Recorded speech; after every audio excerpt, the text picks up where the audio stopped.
¿Qué tal? ¿Cómo les va? Bienvenidas, bienvenidos. Estamos iniciando una emisión más de Impacto Económico. Mi nombre es Daniel Rosas y como siempre, a nombre de este gran equipo, le queremos agradecer el que nos está acompañando. Sin más, vamos a iniciar con los titulares de esta emisión. En nuestro mundo hoy hablaremos de la inflación de Australia que alcanza un máximo de un año, esto en el mes de agosto. En nuestro expediente económico estaremos abordando cómo los aranceles de Estados Unidos comienzan a tambalear a empresas europeas. Y en nuestro recorrido digital, el comercio entre Irán y Rusia aumenta un 35% tras el acuerdo de libre comercio. De esto y más le hablamos el día de hoy.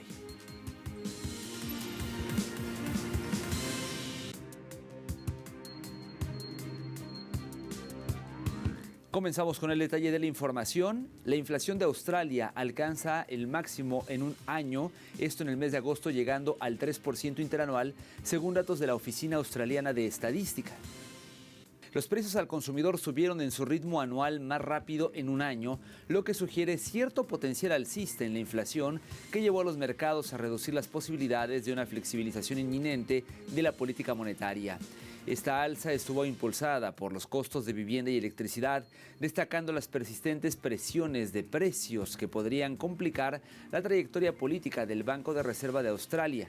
Asimismo, el dólar australiano subió un 0,3% a $0,66. Pasamos ahora a China, ya que los ingresos fiscales del sector manufacturero aumentan considerablemente, lo que subraya la resiliencia económica de este país. Según datos de la Administración Estatal de Impuestos, los ingresos tributarios de la industria de más del 5% en los primeros 8 meses del 2025. Destacamos que los ingresos fiscales por manufactura representaron más del 30% de los ingresos fiscales totales del país durante dicho periodo. Las cifras destacan el papel del sector como lastre para la economía nacional, ya que la manufactura avanzada y de alta gama impulsa cada vez más el crecimiento.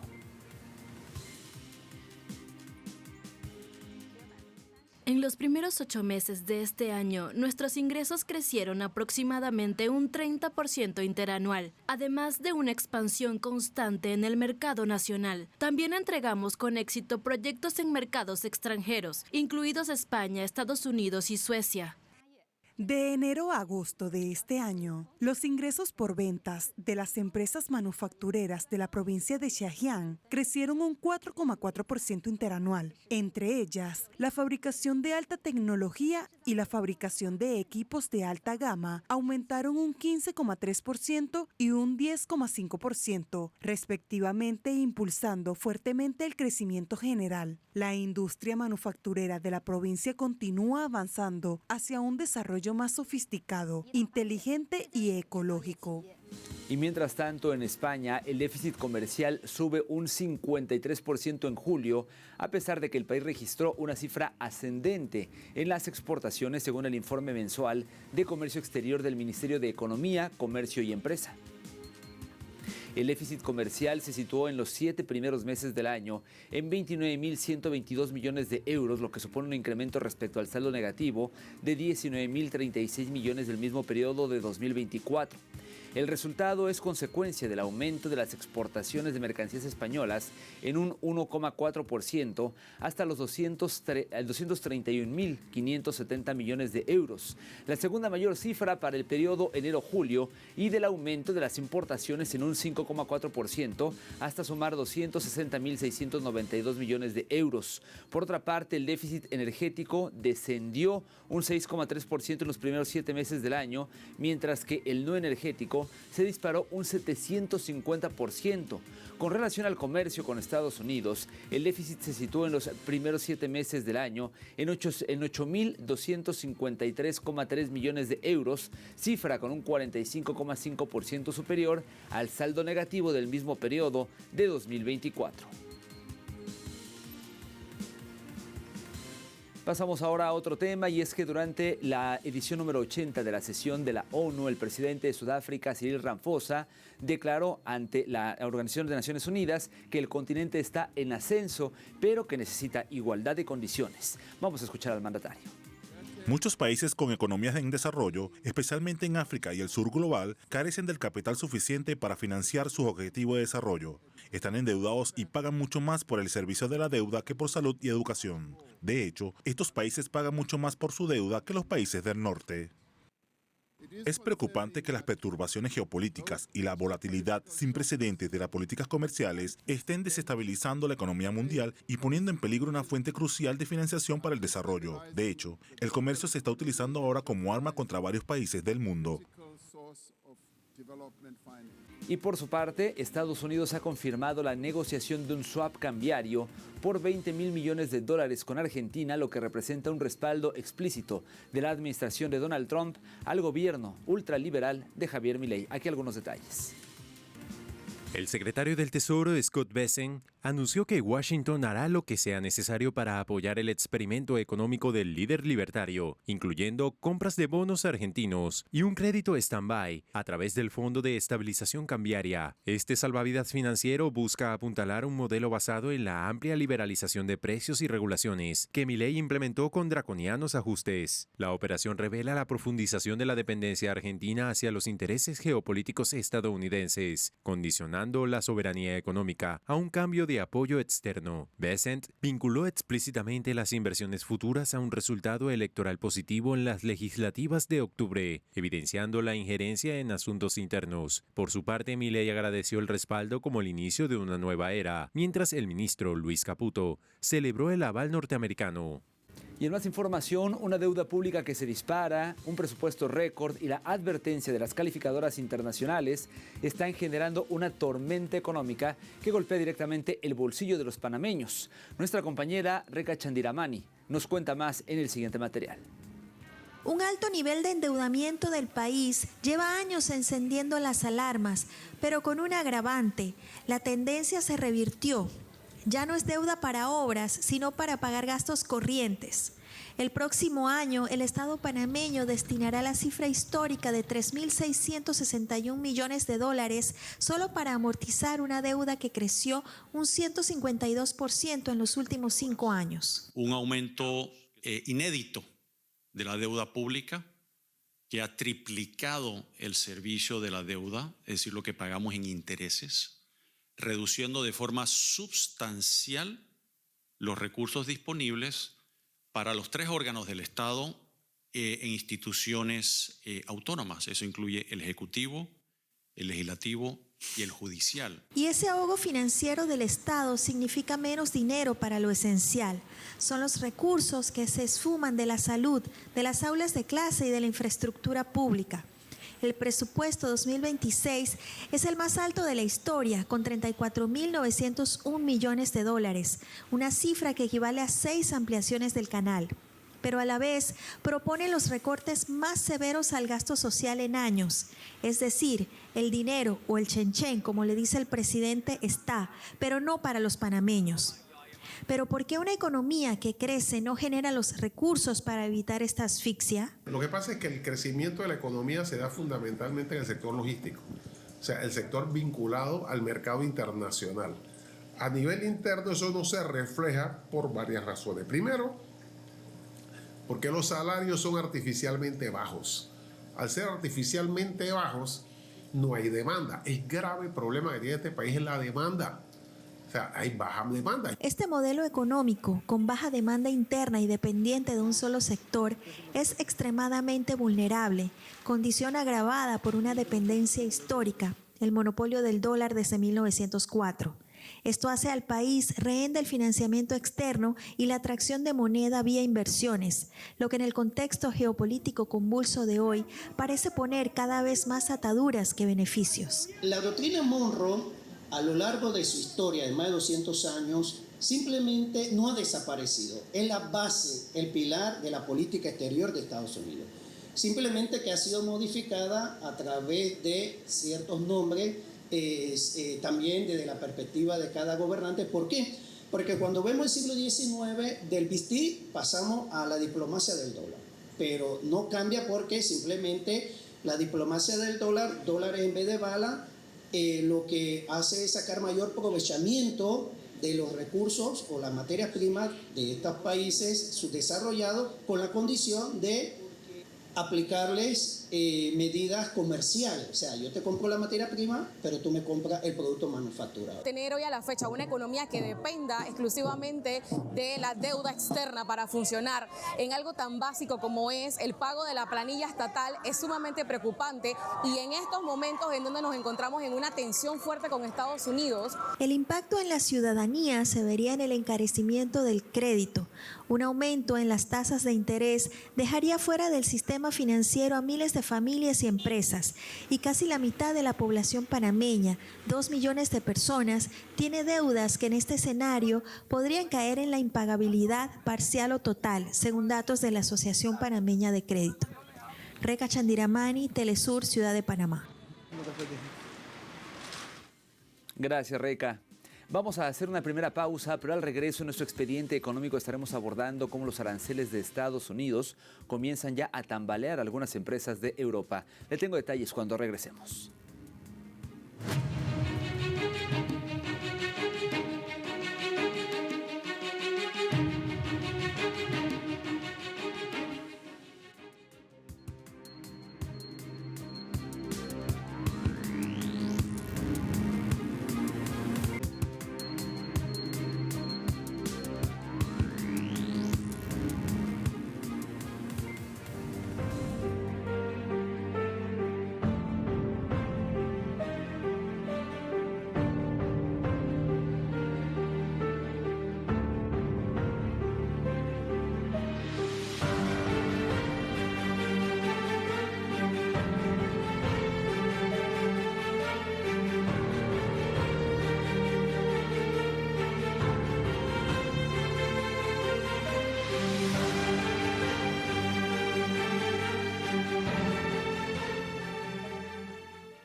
Bienvenidos a nuestro espacio de análisis. Abrimos en el viejo continente, pues Europa caerá en una desaceleración por los aranceles de Trump, eso según la Organización para la Cooperación y el Desarrollo Económicos, la OCDE. La zona euro todavía no ha sufrido de lleno los efectos de los aranceles estadounidenses, que previsiblemente ralentizarán más su ya débil ritmo de crecimiento, advirtió la Organización para la Cooperación y el Desarrollo Económicos en un informe separado. Sin embargo, ya algunos sectores económicos comienzan a sentir los efectos de los gravámenes.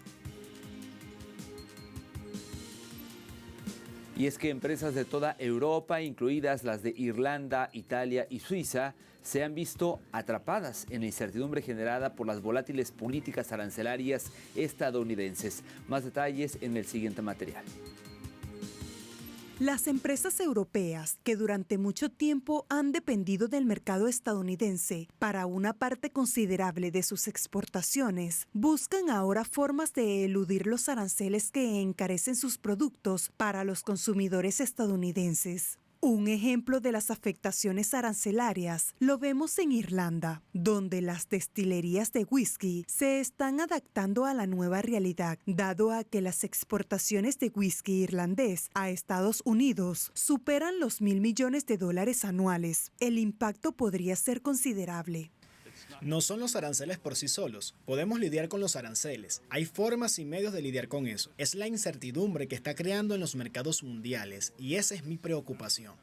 Analistas advierten que las repercusiones de las políticas arancelarias estadounidenses podrían ser de gran alcance y a afirmar que están perjudicando la confianza del consumidor global. Si sientes que tienes algo de claridad, o lo que usan en economía, la palabra visibilidad, entonces dices, está bien, voy a invertir. Destruyes la certeza, como lo estaba haciendo Donald Trump. Destruyes la confianza, la gente se atrinchera y lo que encuentras es que la confianza económica viaja por todo el mundo como un virus, es como una pandemia. En la misma línea, los aranceles también están afectando a las industrias tradicionales, incluyendo a los productores de queso. Es preciso indicar que en el año 2024 se exportaron más de 16.000 toneladas de queso parmesano a Estados Unidos, con un valor superior a los $300 millones. Es imposible tener el impuesto sobre el parmigiano, el provolone y el pecorino romano, porque es un queso demasiado bueno. Es muy importante. A la gente de todas partes del mundo le gusta el queso, pero a toda la gente no le gusta el impuesto adicional. Lo que sí es cierto es que los mal llamados aranceles recíprocos impuestos por el presidente de Estados Unidos, Donald Trump, a la Unión Europea ya comienzan a generar el efecto y amenaza con tambalear la economía del bloque europeo. El impacto de los aranceles de Trump también se siente en Suiza, uno de los países más ricos de Europa. Un país que, si bien no forma parte de la Unión Europea, sí forma parte del espacio económico europeo y mantiene estrechos vínculos comerciales con el bloque de 27 miembros. También mantiene un amplio comercio con Estados Unidos, pero se le ha aplicado un arancel del 39%. Y es que las empresas suizas son conocidas por producir relojes de alta calidad y alta complejidad, muy apreciados en Estados Unidos, pero muchas están preocupadas por la reciente evolución arancelaria. El señor Trump dice, si quieren hacer negocios con nosotros, háganlo siguiendo nuestras reglas. No nos importa lo que nos digan esos tipos en Ginebra o en cualquier otro lugar. Según el gobierno suizo, el punto crítico del tema arancelario es el déficit comercial con Estados Unidos. Trump considera que los déficits comerciales surgen cuando un país vende más a Estados Unidos de lo que compra. Son por naturaleza un problema para Estados Unidos, aunque esta visión no es ampliamente compartida por los economistas. Suiza le vende más a Estados Unidos de lo que le compra. Para intentar compensar esta situación, el gobierno suizo redujo a cero sus propios aranceles sobre los productos industriales estadounidenses y varias empresas suizas como Nestlé y Novartis prometieron inversiones multimillonarias en fábricas de Estados Unidos. Sin embargo, analistas indican que equilibrar el déficit parece imposible, ya que Suiza solo tiene 9 millones de habitantes y muchos de ellos no quieren comprar productos estadounidenses. El triunfo de Trump sobre el acuerdo con la Unión Europea está comenzando a volverse en su contra y a tener un efecto muy distinto al esperado. ¿Por qué?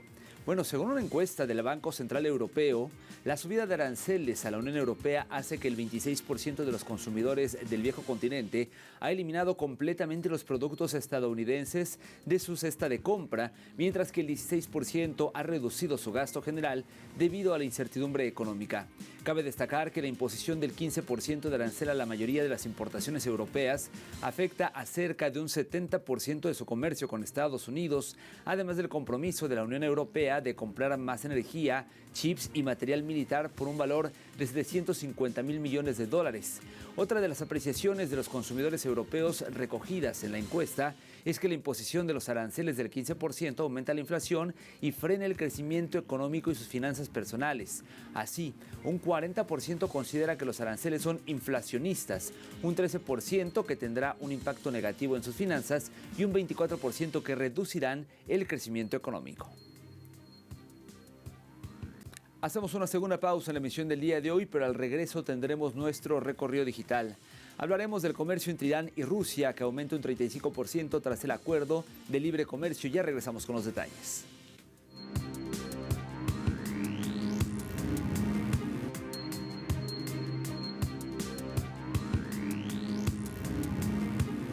Estamos de vuelta y le invito a que nos acompañe en este recorrido digital que hoy abrimos con el portal de TV Bricks.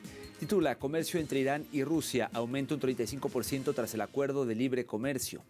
De acuerdo con esta información, este incremento se da entre mayo y julio de 2025 tras la aplicación provisional de un acuerdo de libre comercio con la Unión Económica Euroasiática, anunció el viceprimer ministro de la Federación de Rusia, Alexei Overchuk, durante una reunión con el ministro de Industria, Minas y Comercio de Irán, Seyed Mohammad Atabak. Los datos del gobierno ruso también muestran que los volúmenes de comercio entre ambos países aumentaron en casi un 12% en los primeros 7 meses de este año en comparación con 2024. Ambas partes coincidieron en que la profundización de la integración económica con la Unión Económica Euroasiática ofrecerá a Irán un mayor acceso a los mercados regionales. Avanzamos con el portal CGTN en español, que informa el volumen de comercio anual del mercado de carbono de China alcanza un récord histórico. Dice esta información que a finales de agosto, el mercado chino de derechos de emisión de carbono alcanzó un volumen acumulado de casi 700 millones de toneladas con un valor de transacción cercano a los 48,000 millones de yuanes, es decir, unos 6,600 millones de dólares, solo en 2024. El volumen total de transacciones fue el más alto desde la creación del mercado en 2021, según un informe presentado en la Conferencia del Mercado de Carbono de China 2025 en Shanghái. Este año el mercado operó 242 días hábiles con un volumen diario promedio de 43,55% mayor que en el periodo anterior, alcanzando un total de 189 millones de toneladas negociadas y un valor cercano a 18,110 millones de yuanes. Y finalizamos con nuestro recorrido digital con el portal de Prensa Latina, que nos trae: FAO impulsa la cooperación regional para reforzar la soberanía alimentaria. El representante de la Organización de las Naciones Unidas para la Alimentación y la Agricultura, la FAO, explicó al medio que reseñamos que desde la Cumbre de Sistemas Alimentarios, convocada por la ONU en 2021, el tema del hambre ha retomado protagonismo en la agenda global. De la misma forma, explicó que la FAO impulsa un mecanismo de cooperación multilateral con un enfoque basado en datos y evidencia científica, monitoreando los flujos comerciales de los principales productos alimentarios del planeta como trigo, maíz, soya y papa, que representan cerca del 60% del consumo global, ya sea en estado natural o transformado.